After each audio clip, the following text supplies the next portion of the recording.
For hundreds of years, high birth rates have been used as a way of extending your empire and as a weapon of war. Oh, bloody hell. Really. Women having high numbers of children, families having so many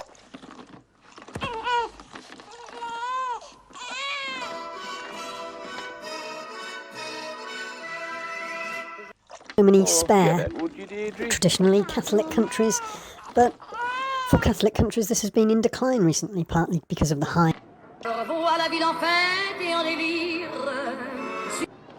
But for Jewish communities and Jewish mothers, it's a religious need to have as many children as you can manage, not necessarily that you can afford, and cheap settlement housing in areas that aren't yours is a way that your offspring can, well, radicalise themselves and justify their aggressive actions towards the indigenous population. And then all those spares get backed up by militarisation. This is Israel and the West Bank is the perhaps. Don't argue! Laura, Alfred, Nigel, Annie, Simon. J'entends dans la musique les cris, les rires. Qui éclatent et rebondissent autour de moi. Got something to tell the whole family. Et perdu parmi ces gens qui me bousculent. Oh, quick, go and get the others in, Gordon. Étourdi, désemparé, je reste là. Comparable to Jewish birth rates in the east coast of America. The mill's closed. There's no more work. America as well. One of the last places on earth. Destitute.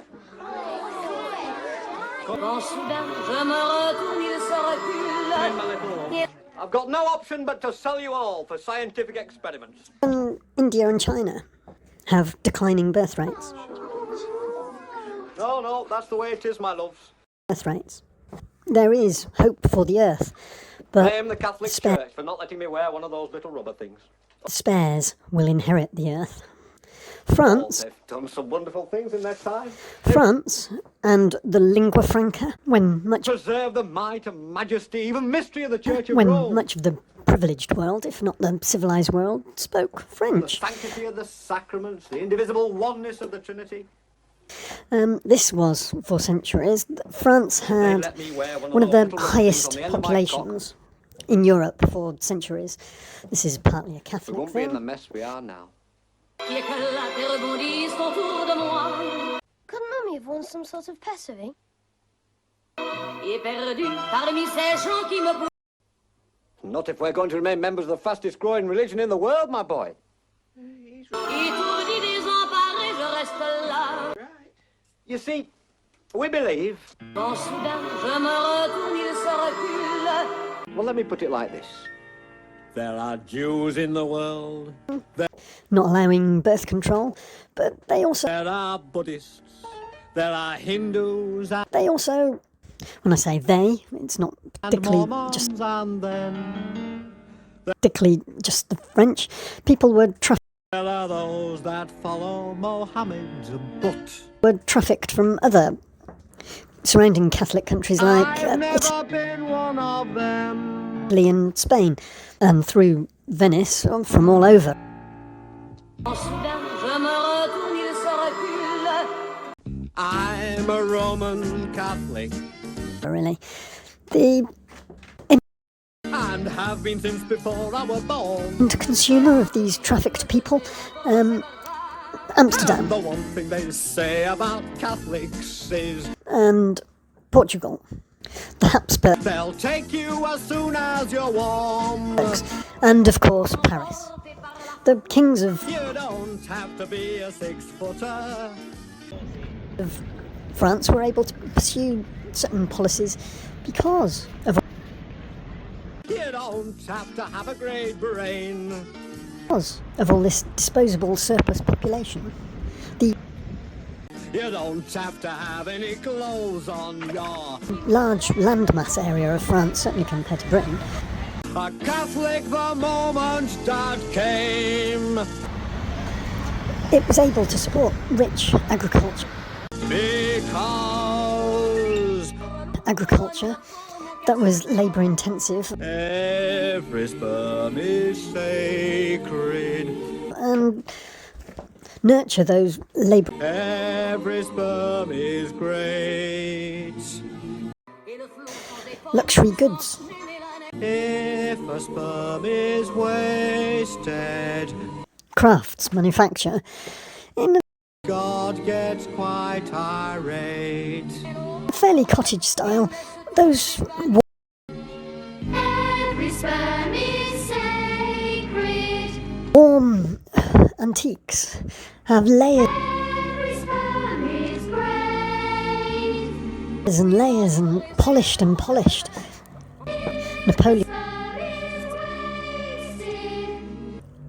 Napoleon certainly wasn't the first to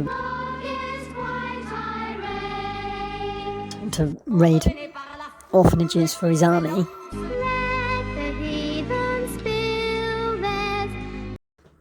But so many wars have had their effect on France's population. Fairly empty rural swathes through the hexagon. But as may be fairly obvious to you, that huge numbers of these spares lived in abject poverty. And a bad harvest could lead to significant numbers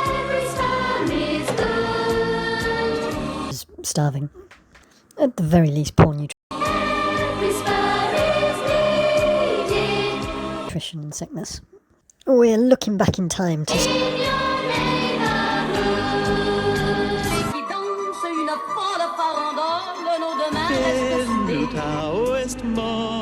some of the very first colonisations of the Americas. There were penal colonies in New France, obviously, but there was lots of military.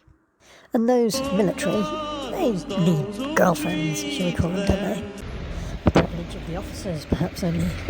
In what's now the 13th arrondissement of Paris, there used to be a gunpowder factory, hence the name acquired when Louis XIV established Petit Salpêtrière Hospital. Et parfois soulever nos deux corps enlacés s'envolent. Every sperm is great. Et retombent tous deux épanouis enivrés. If the sperm is wasted. A hospital. Hôpital. It was a hospice. Gets quite irate. Every sperm is sacred. There was already a hospital of sorts. Every sperm is good. 1600s Paris. This main Every sperm is needed. Every sperm is useful. hospice was for women who were learning disabled, mentally ill or epileptic, as well as poor. Every sperm is fine. Of the pity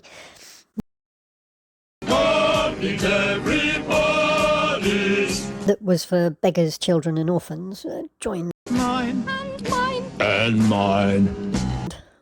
So this hospital produced sheets and military clothing. The children did. A women's prison was also added to the site with a total capacity of 300 for convicted prostitutes. It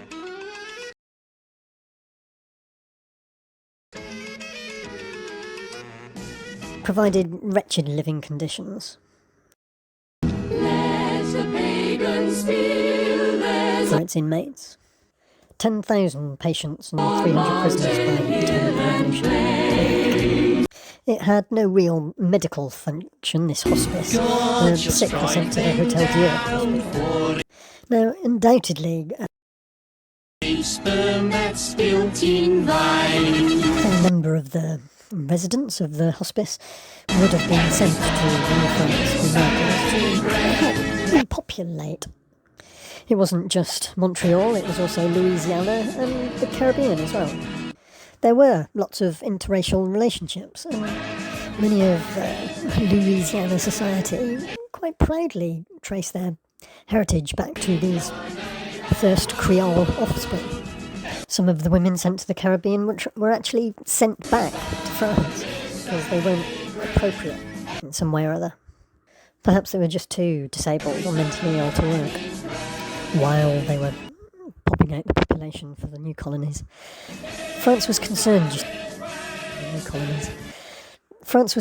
you see, because the British enclaves were having much higher population immigration and French enclaves. And they were going to lose the whole continent of America for that reason. The French population started to spread loosely amongst the Indian community, Native American community as well, around the British enclave though, linking Montreal and Louisiana. But many of the trappers, fur traders, who didn't have such a good hunt, tended to sell themselves into slavery just for something to eat. I can't keep you all here any longer! The 7 Years' War, the Treaty of Paris and the eventual Louisiana Purchase would eventually put an end to any French claims in the Americas and the Gulf of Mexico. Beaver was becoming rare in Europe, plentiful in the Americas. St Lawrence God region. knows all! People rather wrongly describe the king's daughters, What we do to ourselves, we do to him. wrongly describe the king's daughters, the Field de Roy, as coming from the Petit Salpêtrière Hôpital. The king's daughters were something quite different, really. Women and girls were emigrating to New France anyway, before and after the king's daughters, but not enough of them. I guess some of King Louis XIV's officers were fighting amongst themselves, but even then they wouldn't have been that impressed with a disabled epileptic imbecile, would they? What was found to be one of the main problems overall was that Paris isn't a good place to take women for the soldiers and the fur traders and the priests. It's a very agricultural-based colony, and the women would be expected to work, but they know nothing about agriculture coming from Paris, do they? The Field de Roy were also known as the King's Wards. The King's Wards were mainly between the ages of 12 and 25. Many had to supply a letter of reference from their parish priests before they could be chosen for immigration to New France, where no one wanted to go to. The king's daughters were transported to France. They received a dowry at the king's expense, and women who emigrated voluntarily using their own money. They were not necessarily of royal or noble parentage, but there was state patronage. Most of the women recruited were commoners of humble birth. As a Field de Roy, a woman received the king's support in several ways. The king paid 100 livres, that's the note of the day, to the French East India Company for each woman's crossing, as well as furnishing her trousseau, her hope box, what might be a wardrobe in a backpack today, and some basics for the kitchen. The crown also paid a dowry for each woman. This was originally set at 400 livres, but the treasury could not spare such an expense. The dowry was in part to attract the husband, the prettiest, getting married off at the first landing point on the New World. But the dowry did give them some security and independence. Some didn't want to get married when they got there. One ended up getting condemned as a prostitute. As well as Paris, some were from Normandy and the western regions. But to be supported by the king's dowry, the women were held to scrupulous standards, which were based on their moral calibre and whether they were physically fit enough to survive the hard work demanded by life as a colonist. The colonial officials sent several back because they were deemed below the standards set out by the king and the intendant. Le Hôpital Général de Paris and Saint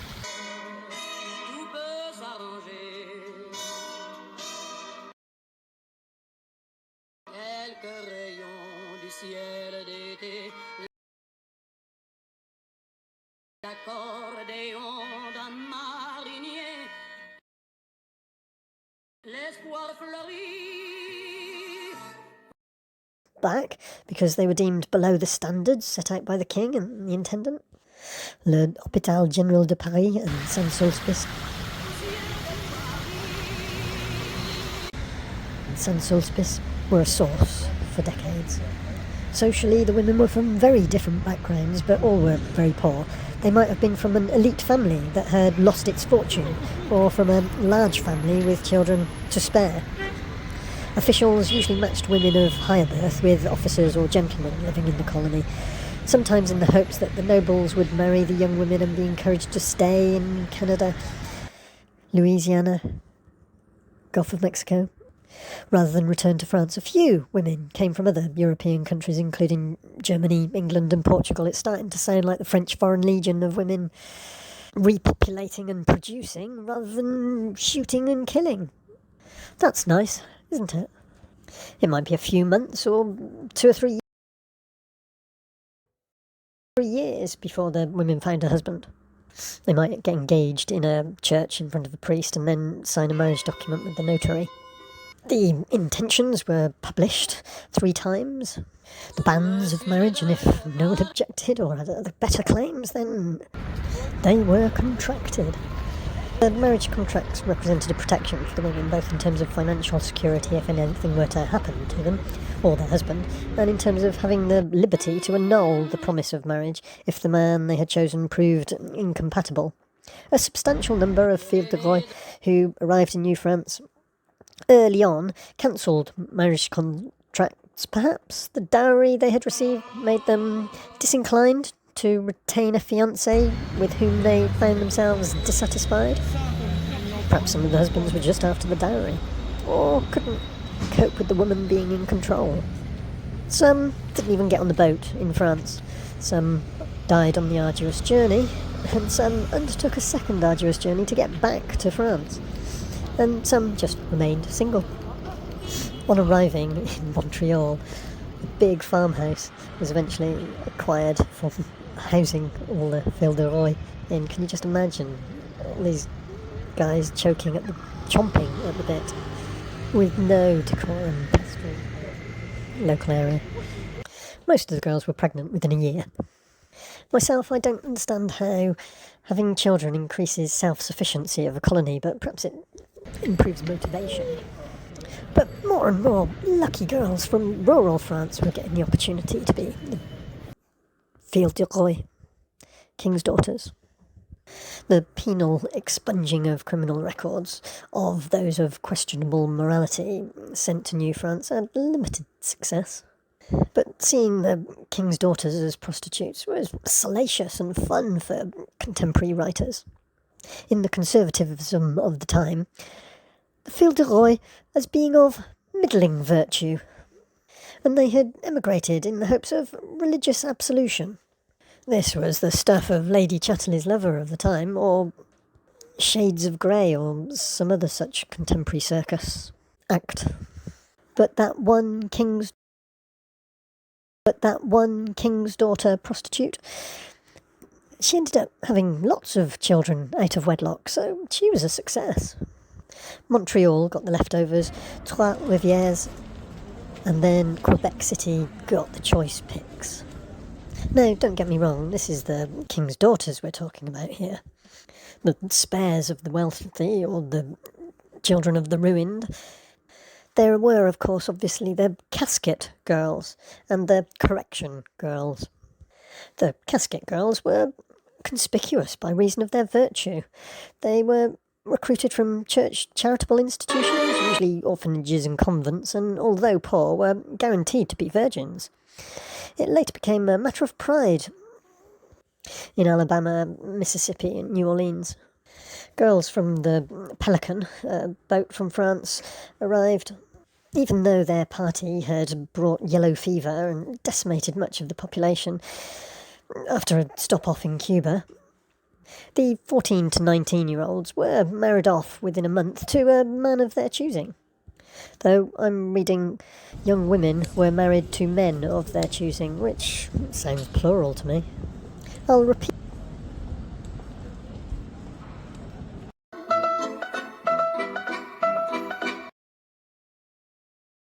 repeat how the women had certain powers. There was such thing as the petticoat rebellion.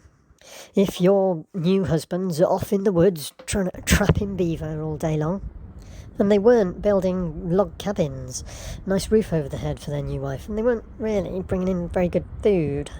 This was in the days of keep 'em barefoot and pregnant. But the husbands were refused bed and board. No comforts, you get no comfort. Proved quite effective for the most part. There are contemporary engravings from the 1600s depicting the departure of comfort girls to the New World. But this wasn't a new idea. The Portuguese had been sending out orphans of the king to their empires, mainly west, not many to Goa and the Asian countries at all. Slightly differently though, the orphans of the queen were to be married to local young men of Portuguese descent and descendants with the natives, and the natives as a making friends. We've had some of your girls, you can have some of our girls, who were both noble and non-noble girls. The native rulers seemed quite pleased. By the time that they were 12 to 30, they were ready for the shelter of the castle. They'd been selected and educated to a certain extent. They'd had an upbringing and what was needed by the time they were sent to Portuguese India or the colony of Brazil. Portugal being Habsburgs, the Queen of Catarina de Austria was also sending boatloads of girls with their dowries.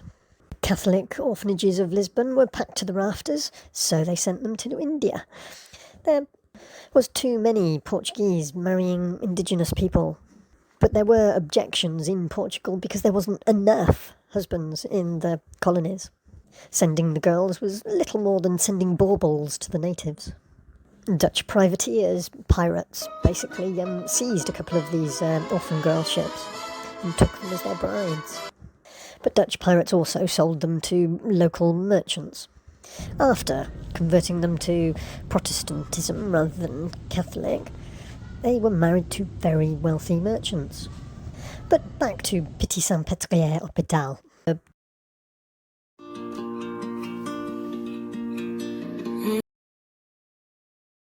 On me dit que nos vies ne valent pas grand-chose, elles passent en un instant comme fanent les roses. On me dit que le temps qui glisse est un salaud, que de nos chagrins il s'en fait des manteaux. Pourtant quelqu'un m'a dit que tu m'aimes encore. C'est quelqu'un qui m'a dit que tu m'aimes encore. Serait-ce possible alors?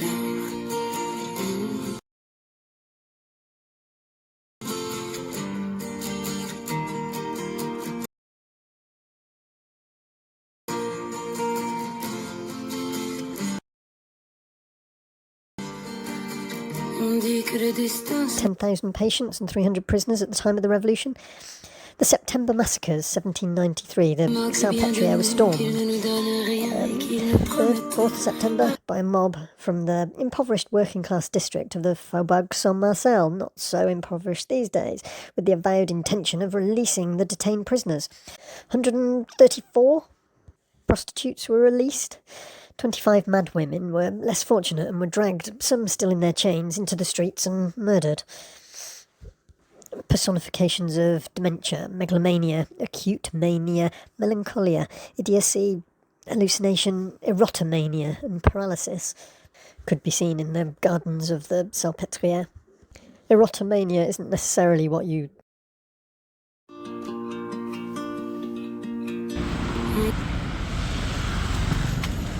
On me dit que nos vies ne valent pas grand-chose, elles passent en un instant comme fanent les roses. I think it is. It's more of a delusional disorder, like stalker-like behaviours. They may believe one or several people are their secret admirers. They might never even have met these people, but through subtle methods such as body posture or arrangement of household objects. You get sent messages through strange things, innocuous stuff and coincidences. Mood swings, poor judgment, confusion, hallucinations, early onset Alzheimer's, dementia, alcohol and some substances abuses, bipolar disorder or schizophrenia. They're all related. It's like a narcissism. There was a lot of loss in those days. It can be a way of to cope with severe loneliness or ego deficit following a major loss. It can be unsatiated urges dealing with homosexuality or narcissism.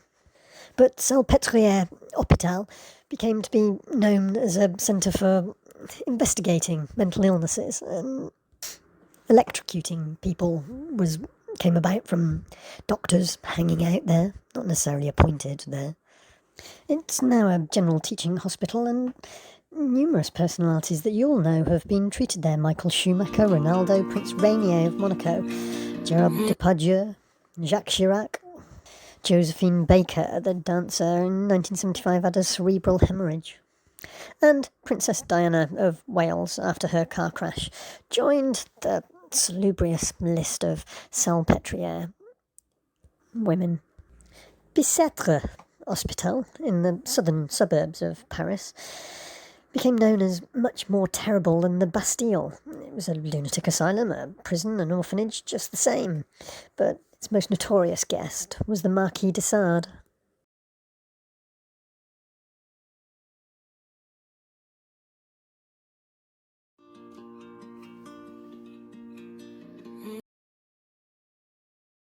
Me dit que nos vies ne valent pas grand-chose, elles passent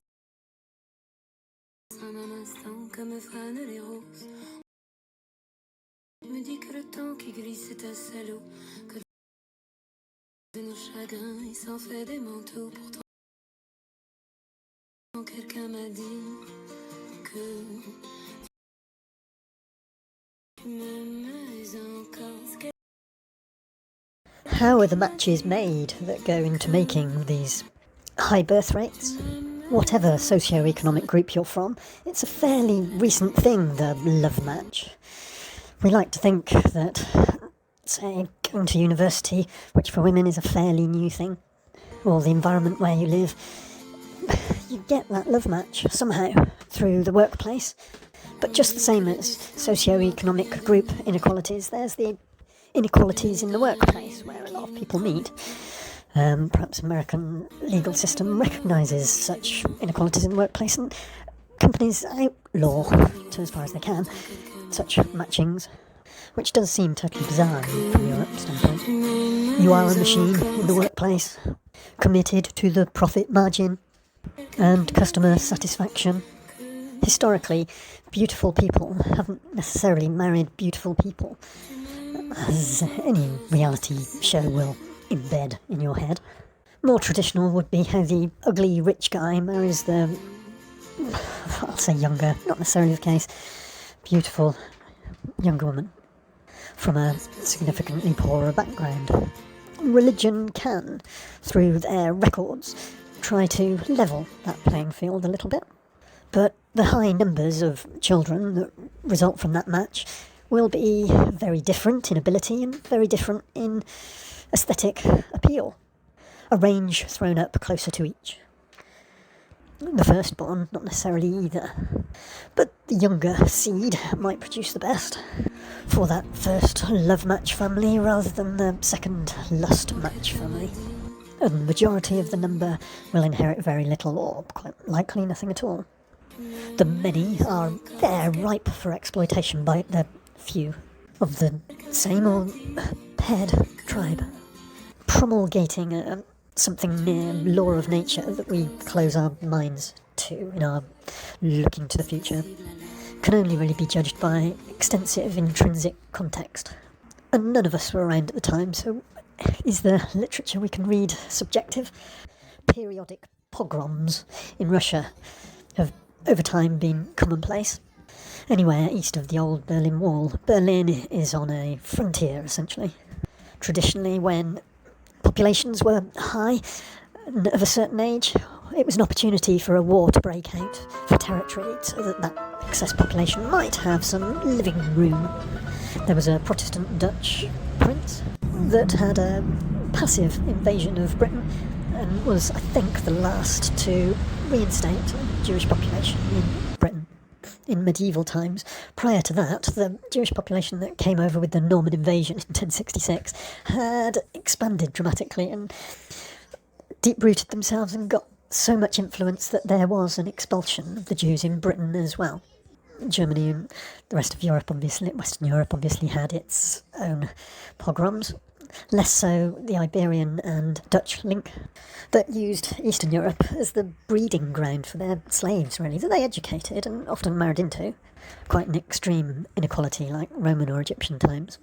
You might think I've done already, but I need to introduce the revolting concept of paying it forward and spending it forward. Think of these as the debt, either side of the debt that's accrued in films and people trafficking, where you have to earn off your debt and you're chained until you do. Because we've got you here and you owe us a debt that can never be repaid, almost. Always increasing. Unattainable. I've read how Israeli ultra-Zionists, those fairly devoid of empathy and having those Abraham voices in their head, are spending all the sympathy and empathy that the world has for what a population went through during the German Holocaust. So many Germans died in the rest of the world putting a stop to that there are now millions of Arab people in Germany. The other Semitic group in the 18th century, before the fin de siècle, some German academics intellectualising coined the words plutocracy and also Semitism, referring to both Arab and Israeli people, as we now know them, that there was the high population in Germany and the extended hinterland into eastern trade routes of Jewish people. That was all they really concerned themselves about in their immediate vicinity. Both words, plutocracy and Semitism, were claimed by others who expounded and corrupted the studies on an industrial scale into propaganda, and their solution was on a heinous and horrific industrial scale. The exploitation of the many by the few, often by the same tribe, helps to give rise to stereotypes. Beautiful spares may be exploited by a greedy few in the entertainment industries. This happened with Jewish spares in Europe just the same as it happened with Afro-Americans in the New World. I'm certainly not, and it's absurd to suggest that all plutocrats are Jewish, or even those that are have any religious agenda. Plutocrats don't really have a political agenda of any sort for any purpose other than profit, economic gain, and a way of maintaining that power. The current trend towards plutocracy in America occurs because the rich feel their interests are shared by society. You don't do this, but in a kind of chortling, smoking your cigar, conspiratorial thinking way. You do it by persuading yourself that what's in your own personal self-interest is in the interests of everybody else.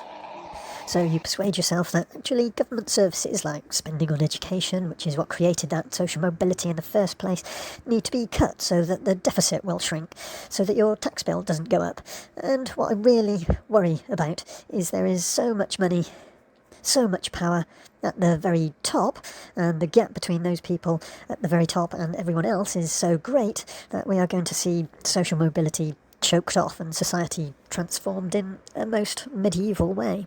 Huge inequalities that grow and huge spares that grow and suddenly, repeatedly, in an endless cycle, act as a push towards prejudices. Pogroms happen for a reason. Prejudices just aren't there because it's something in the stars that year. Tolerance pays it forward. Every single individual's personal choices for a birth rate that they can afford, rather than the medieval "one of them at least will look after me when I'm old" survival outlook, contributes to the survival of the planet as a whole. Israeli spares can only be afforded by the exploitation of the settlements. The same living room as was promulgated as a policy in Poland.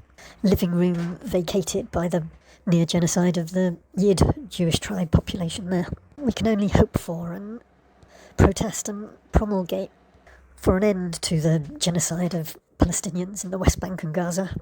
We can only hope for a maturity of a S-shaped curve, which allows for continuity of the greatest number, a form of contentment and happiness for all sides, rather than a continued, over the centuries, J-shaped curve. That J-shaped curve, population growth and disaster of some sort. Rapid drop-off in population through one sort of conflict or another. Can we hope for a moderate maturity, a plateauing S-shaped curve for both and all Semitic peoples, both Arab and Jewish, from the river to the sea, and a peaceful solution for the endless cycles of J-shaped curve promulgated catastrophe?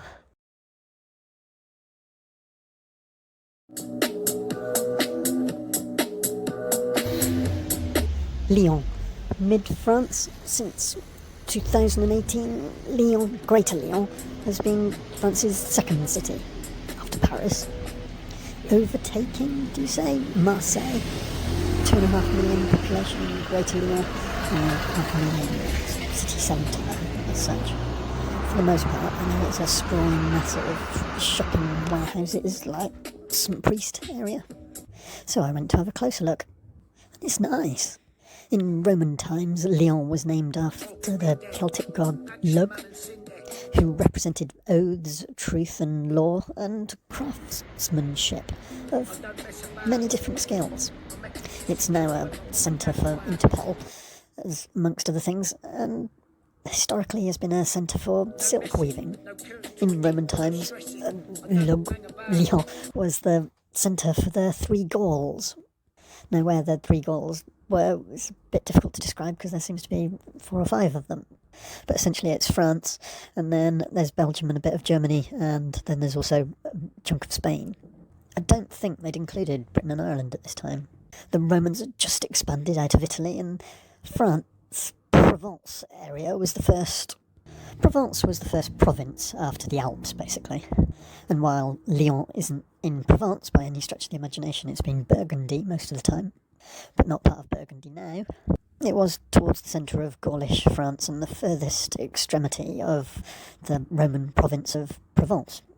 A river confluence and a good position for roads. Essentially a frontier fort, well situated for the inevitable conquest of the rest of Gaul. Lyon is about 2/3 to a half of the way down the hexagon of France. To the east, towards the east, on the Rhone River at the confluence with the Saône River, which leads off to the Isère, the river that flows down from the Alps, where I've driven from along the parallel road. There's also a parallel road that drives south from Lyon to the coast, the Côte d'Azur, the Mediterranean. A drive which should take you about 2.5 hours. And to the north, it's about 4.5 hours to Paris. If you're tiring, Auxerre makes a very nice stop indeed, especially if you're fond of Chablis white wine. But a drive from Lyon to Paris takes you through the empty heart of agricultural France. All agriculture is highly mechanised. This is especially true if you avoid the Lyon-Dijon Côte d'Or winemaking region. Route the Burgundy vineyards. But Lyon, going on the Rhone River, has its own wine regions, very much so. To the north, Mâcon, not so much, but to the south, just an hour south, just that bit more than a day trip perhaps, there's the Hermitage, grape area of Tain, just north of Valence, slightly southwest of Lyon. There's the Pilat mountains and forests that lead you to Saint Etienne, which to me is a banned but lovely place. The Pilat mountains and forests where you can get hors cadre, out of frame, relaxing and thinking outside the box. But we're exploring Old Town Lyon, the second city of France. The pretender to the throne is the second in line, and the brother of Louis, the Son King of France, tended to be known as the Dauphin, the dolphin. Lyon has its symbol as the dolphin. The heir to the throne is known that because of a deal that was struck in the times of the Crusades, medieval Crusades. There was a feudal fiefdom nestled somewhere between Savoy and Provence. Had a dolphin on its coat of arms. They swim up the River Rhone from the Mediterranean. Perhaps romantically, they used to follow the Greek traders in their galleys. And there have been bronze sculptures found in the river near Vienne. Very attractive town. Easy day trip from Lyon. But though my fiefdom is dead and no more, the heir to the throne will always be named after me. And mine. A quantum of solace consolation. That bight out of the south of France coast is known as the Gulf of Lyon. It's just a way to find Marseille and the River Rhone as a route to the food capital of France. Provence and Languedoc-Roussillon, separating you from the Catalans of Iberia. That bite may go some way to suggest why the most sunlight hours you can get as far north is Monaco, microclimate, the bump after the bite. Vieux Lyon, Old Lyon, is mainly a Renaissance city, with some medieval parts to be found. You can wander and discover the traboules, the narrow passageways, an incontournable not to be missed, at right angles to the Saône. And as you walk down the main shopping streets, give you fascinating varied glimpses towards the hill, that you really should climb to see the cathedral, especially for a romantic evening. The cathedral is like a wedding cake, basically, a very ornate icing wedding cake. And inside, modern mosaics. When I say modern, not Roman, more arts and crafts period. Fin de siècle, I'd place them as. If you get the opportunity, venture in through one of those many big, huge old doors, double doors, and have a look around the courtyards inside. Buildings needed to both shade you and shelter you from the heat and from the cold, and provide security in this transient confluence of rivers.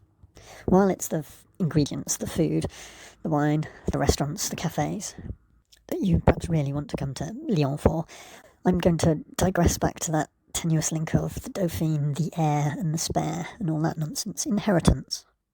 The laws of the ancient regime. Getting down and dirty, them getting falling out, them getting flirty,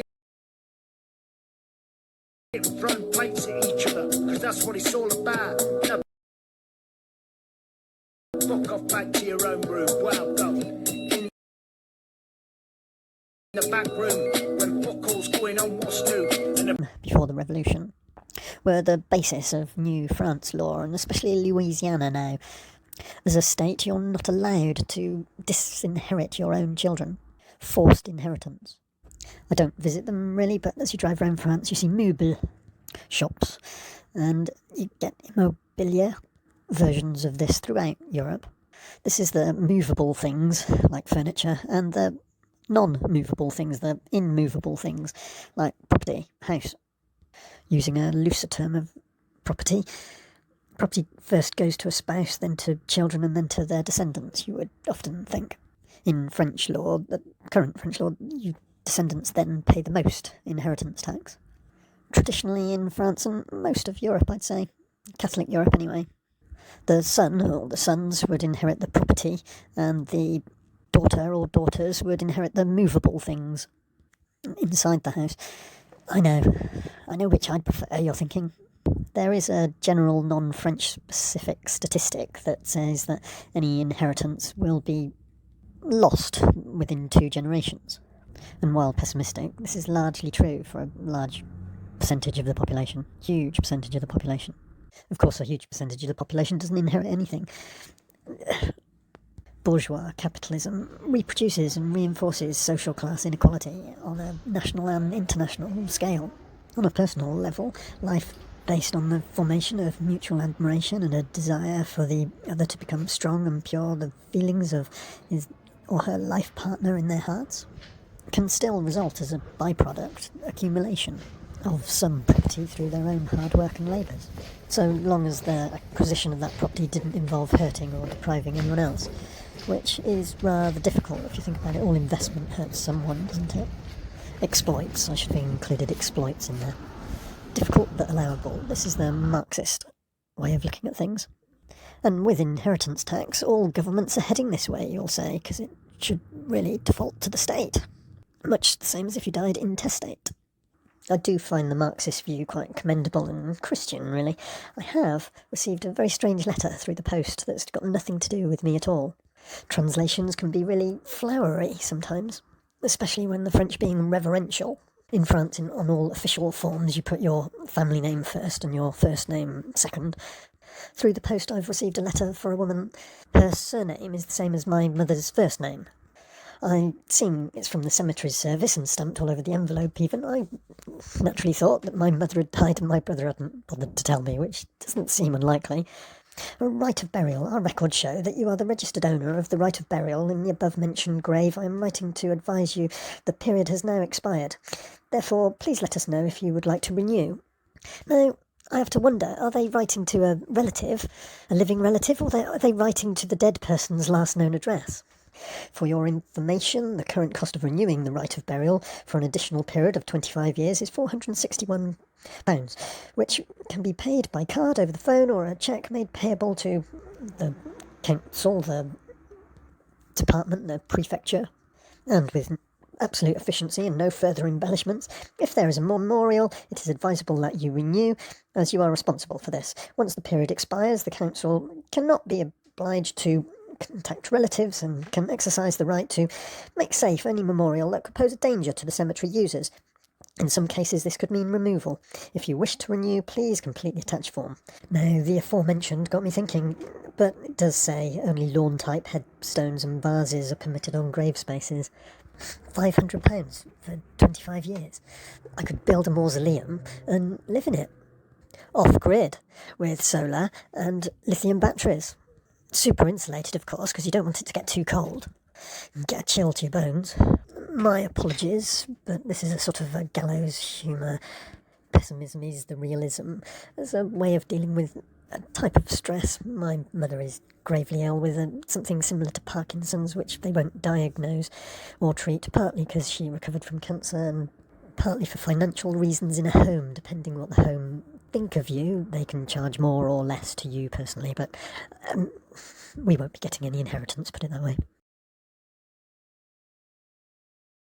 Plated scenes of that. I live on a really depressing cul-de-sac where couples get divorced and people come up that you've never seen before. Like that, smell of cigars and oil twat.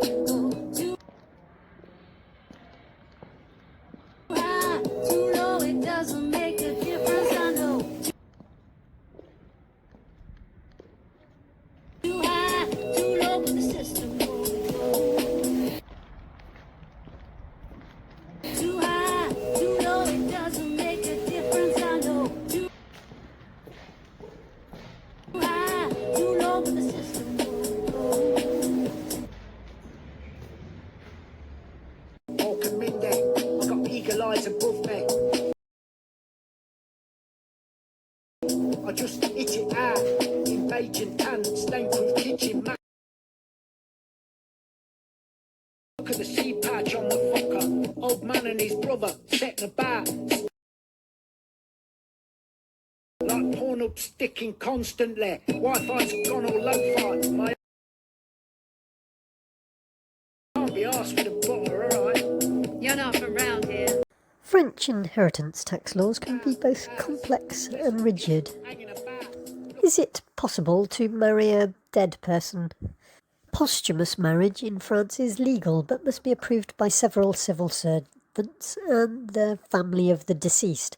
France is one of the few countries in which it is legal to marry a partner posthumously after they've passed. However, children inherit in France. It's difficult for a partner to inherit, and they won't inherit much. It's limited. If your parents are still with you, they won't get anything. The French government will try and grab all of your international assets for your children, a forced heirship. Not those flying Zeppelin things. But your spouse can inherit the entire estate. If there's no children, it's father, mother, brother, sister. A common format for gifting property in France is for the donor to retain a life interest, a usufruct, in the property. Since the usufruct is a value attributed to it, the value is deducted from the gift to the children when they receive the remainder interest, the nue propriété. A deceased spouse can sort of expect a quarter, But in France, again, one of the few places where the notary, the solicitor, will need quite a lot of handwriting on the will. You can understand it's more difficult to fake. Yes, debts do pass on, but they're sort of limited to the amount of the estate. Especially after Brexit, and even before, it is possible to end up being liable for double taxation. Children from a previous relationship is the main reason why you only get a quarter. But one of the most interesting things about French tax, really, rather than inheritance, is that every 15 years or so there's like a rolling process that you can gift £100,000 to each of your children. So if you're a Jewish person living in France and you've got a big repopulating family, you can gift 10 times £100,000 every 15 years, if I'm being a bit ridiculous here, but you get what I mean. It's all the same if they're male or female children. But who's got 10 children and who's got £1 million every 15 years? Being resident in France changes things slightly to if you just croak it as a tourist. But because of Brexit, I'm going to pause it here because it's all going to turn into at time of writing. Crash landed about a week ago. I had a slightly social interaction with the customs official as I was travelling over the channel. He was just changing, it was the switchover between two individuals, and I don't know, I felt the need to say, and at least you don't have a float to cash up. It won't take that long. Float being a bit of a pun, I suppose, seeing as I'm going on a cross-channel ferry. But he was saying how all the customs officers have had to sell up their places in France that they've bought and move back to England. It's just part of their job description, basically. I didn't think much of it at the time, but the longer I drove around, I started to frown, actually. Your jokes won't land in the same space you're used to.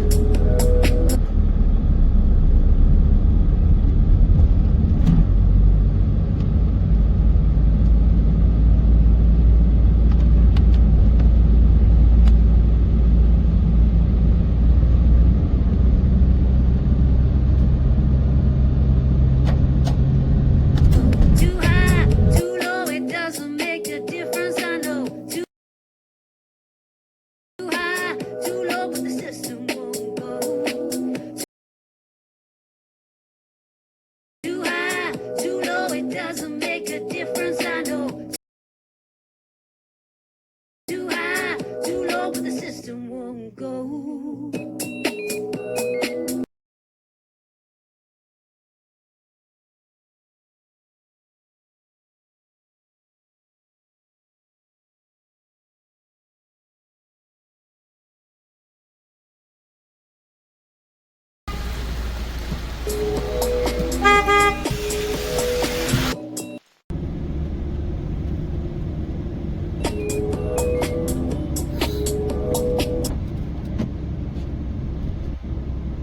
I looked out on the front, that side of my window.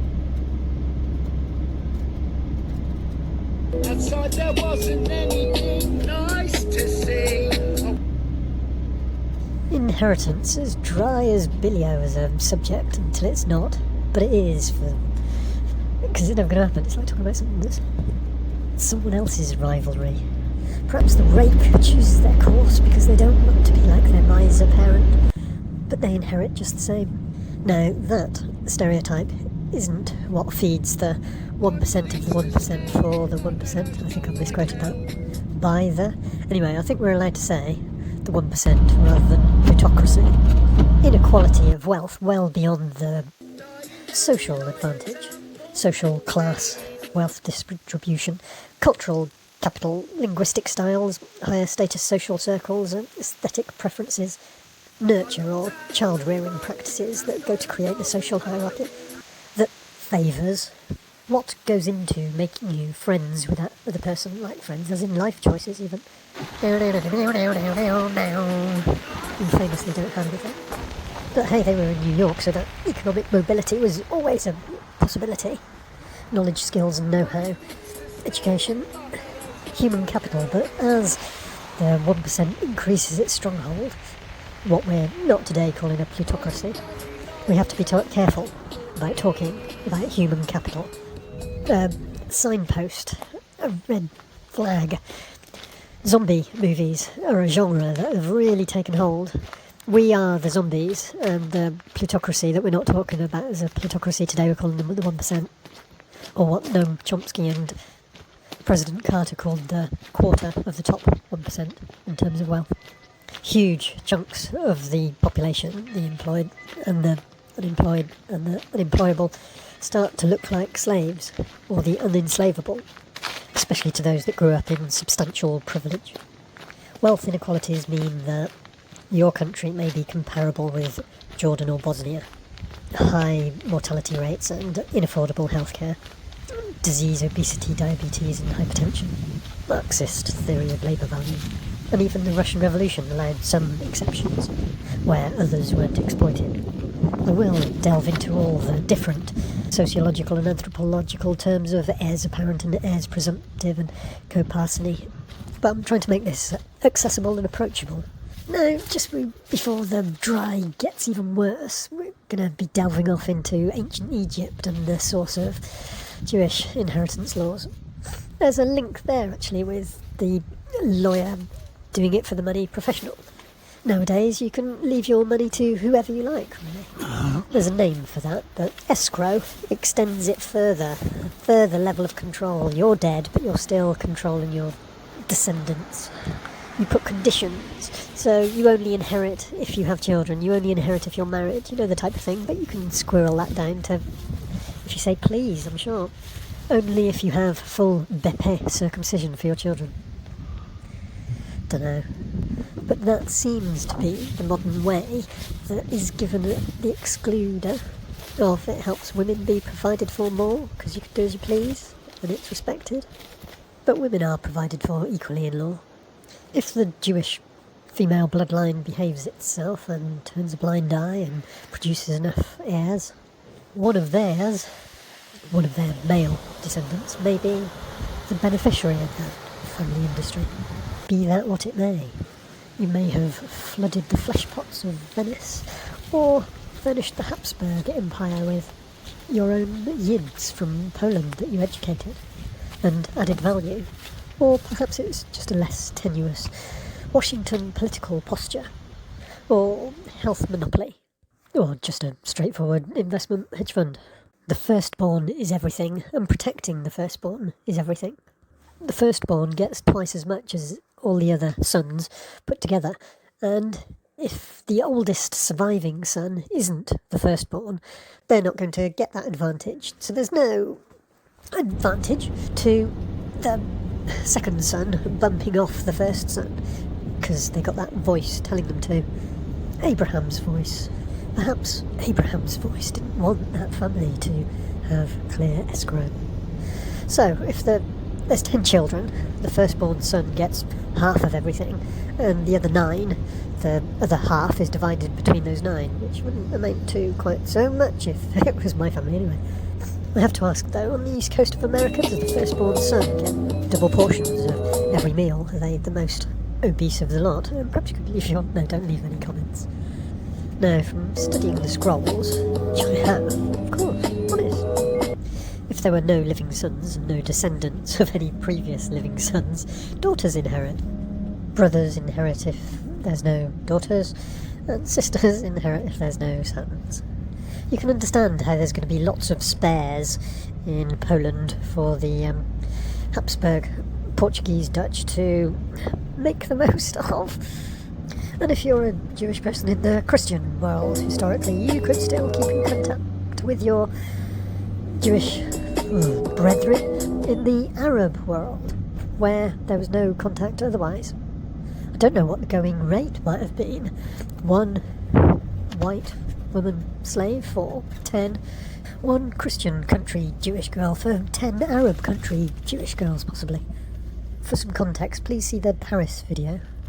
Anywho, if her daughter inherits, then marries a man not from her paternal tribe, her land will pass from the birth tribe's inheritance into her marriage tribes, obviously to the man. These are the tribes of Israel, let's remember. However, if a daughter inherits land, she must marry someone within her father's tribe, like the sons of their father's brothers. How they made them do that isn't too clear, but really poor education makes a mockery of choice, and honour killings would have never been very far away.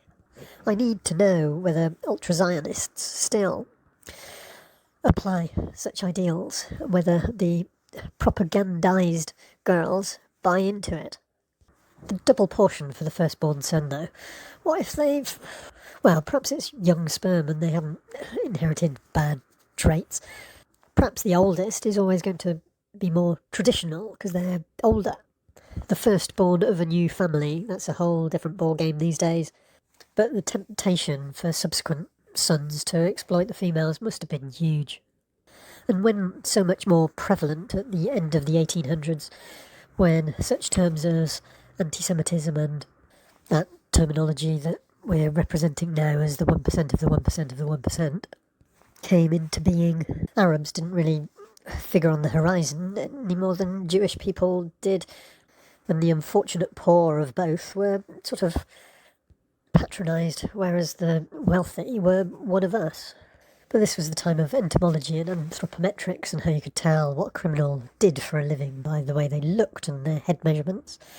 This turned into post-World War Aryan ideologies and the worst of what was to come.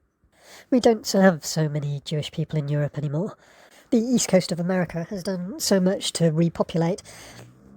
Birth rates so ethnographically higher than, well, much the same as they might have always been in Poland, that perhaps fueled the sense of being threatened that all suffered as a result of.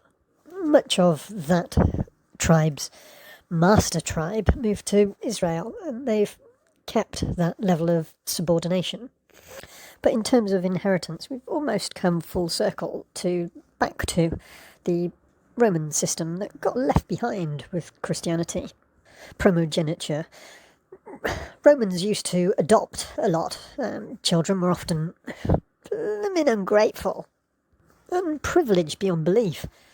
Much the same as now, they might not be having children because of their indulgences. I don't want to go further on that one. So Romans used to adopt a lot. They had their slaves. Their favourite slave used to do so much for them, and they're so pleased with them. They can have everything. So Roman law was much like escrow now, where you can leave anything to anyone, pretty much, with few social or judgmental constraints. Protestant medieval times particularly wanted to avoid subdivision of inherited property, but the laws and what actually happened were often quite different. They were a minority and wanted to survive, but their doctrine of hard work and trying not to exploit others didn't generate huge amounts of income anyway. The Quran for Islamic peoples greatly improved the rights of women in comparison to pre-Islamic Semitic inheritance laws. Women should be looked after, so a son would have twice as much inheritance as a daughter, but that's still much more. A business given to a son, the most able son, we're talking about inequality of inheritance here, most generally. A thriving, multi-billion-dollar industry, a business, yet the daughter is given a balance of the actual inheritance, amounting to far less than the value of the business that is given to the son. It's a bit like the son gets all the working capital, and then the daughter gets the 10%. Taxes and government wealth confiscation and redistribution are growing in Britain after the Second World War in order to pay the Marshall Plan, the huge debt that American war profiteers of the east coast of America brought to Britain. The landed estates, the stately homes of the landed gentry, had to be taxed at 90%. And many, while it's the nation's cultural heritage, many just tore down their own homes rather than pay. And as architectural salvage, many Americans then bought the stones. Baby boomers are supposed to have had a substantial head start. Social and class stratification have followed from that lead. All the prejudices that existed at that time have been reinforced, and on a smaller scale has turned into its own type of dynastic wealth. No, just like the Romans, people do still marry people that they have a hold over, that there aren't their equals, but people do tend to marry within their socio-economic circles.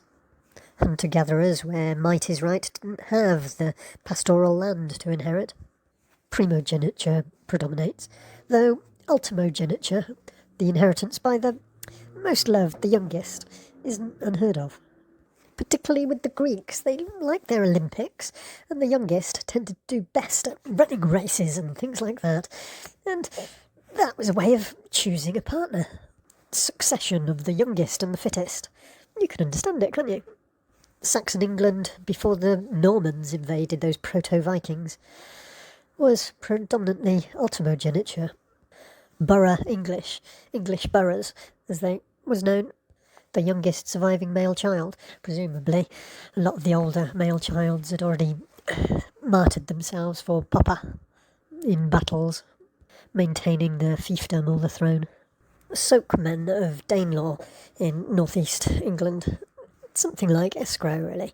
It was where the more local law of sock and sack, that of local private justice, sort of overruled the national Norman justice.